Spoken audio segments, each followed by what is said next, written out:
Video. Today we're discussing the new Sacred Beast support coming out and the structure deck coming out. With this wave of support, managed to fix a lot of issues with the Sacred Beast, makes the deck a lot more consistent, and it might not be meta, but I would say at least it's sitting there maybe around the tier 2 mark. But anyway, we're just going to cover the new support. I'm going to show a few replays later on that will showcase how the deck now works with the new support, and we'll see going forward whether this deck has any real relevance on the meta or whether it just sits there at that tier 2 mark and it's just more of a fun deck than anything else. So we initially got with the wave of support that support the Sacred Beast. Obviously we have Hamon, Raviel and Uriah. I only run the one Uriah. It's mainly there for the fusion spell more than anything else. It's not great. The way they've built the support doesn't really help Uriah really in any way. Makes Uriah more of a support card than anything else in its own archetype, which is a bit of a shame, but there we go. That's how they've wanted to build the support, so that's why we're going to have to build it. Dark Summoning Beast helps summon any of them from the hand or deck. Then you can manage it to add one of them. Good support, helps facilitate it. The only thing is you can't attack, which is a bit of a problem, but overall helps facilitate the deck further and makes it more of a control variant, which is quite interesting. Chaos Core mills essentially when it's targeted for an attack or an effect. It's alright, helps facilitate the fusion spell, but it's not a great card. Just helps stall till you get one of your combo pieces and get going again. Dark Beckoning Beast searches any card with the 3 Sacred Beasts name in them, or the Sacred Beast itself. It's a great card, allows you to also do a normal summon of a Fiend Monster with 0 attack and defense in addition to it. It's a great card. This helps so much with searching out what you need maybe for the deck. So I would say, guys, if you're going to run this in the deck, run it as a 3 of definitely. You then have Chaos Summoning Beast, which helps special summon them from the hand. And then you can banish it also to search the Fallen Paradise.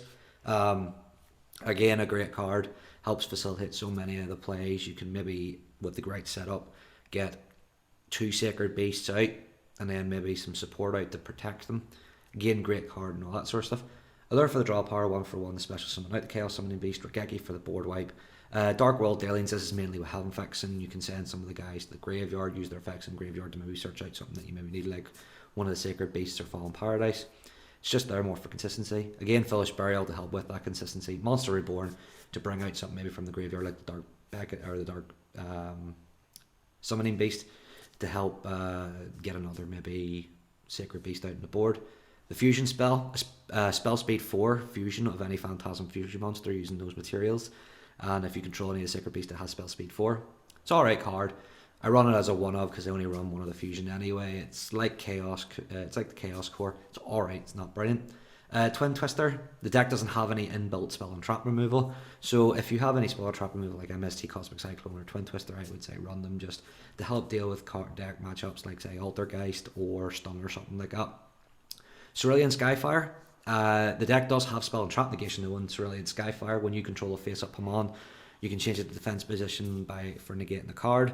And then if any of the Sacred Beasts leave the board, you don't take damage for the rest of the turn. It's good because it also helps facilitate summoning of a Hamon if you have face-down spells of any kind. So normal, quick play, any of them ones, just ritual, you can use them as well for the summon of a Hamon so long as they're face down.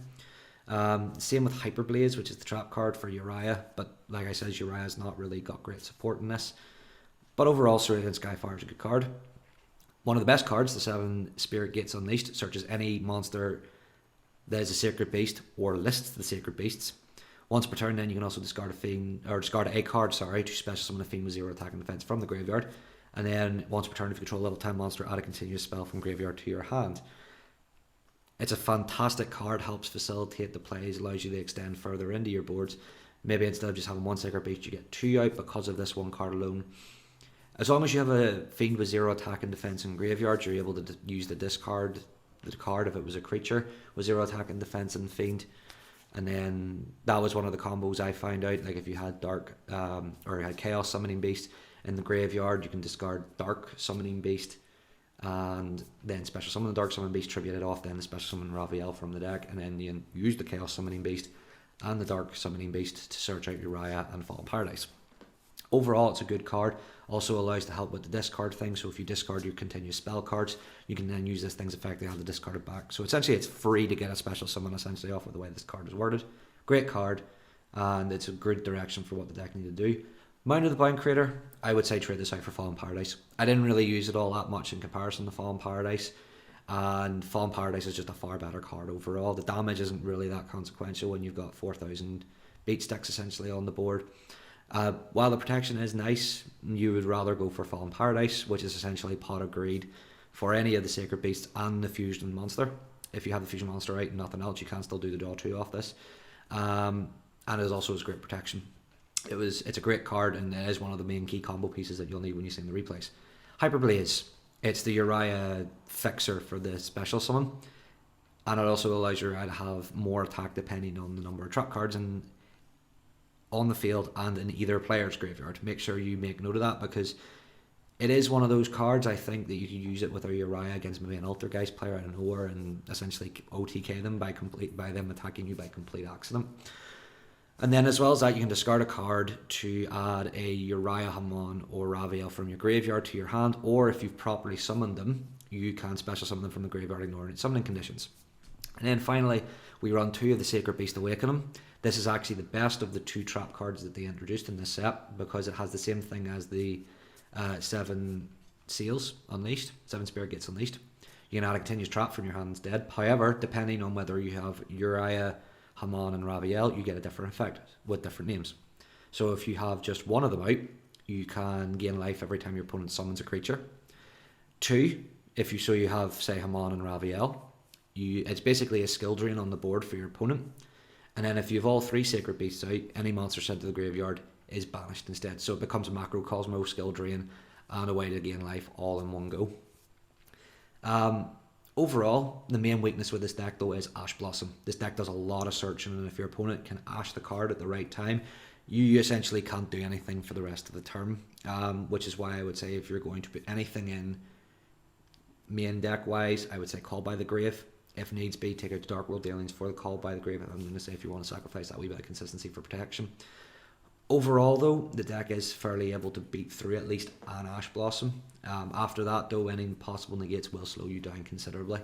So this deck is built essentially to go first. If you want to do a go in second build, I would say go definitely for things like Call by the Grave and all that sort of stuff. But overall, this deck is meant to go first. The other new support that came out though was it for the Raviel was the Hand Trap. It is the card I would say if you're wanting to go second, use it in the main deck, because it will make Raviel essentially an OTK machine and destroy your opponent that way. But that's the video, or that's my part of the video anyway, guys, where I discuss the deck. Next up, I'm going to show you a few replays that showcase how the deck works, and I'll see you guys in the next video.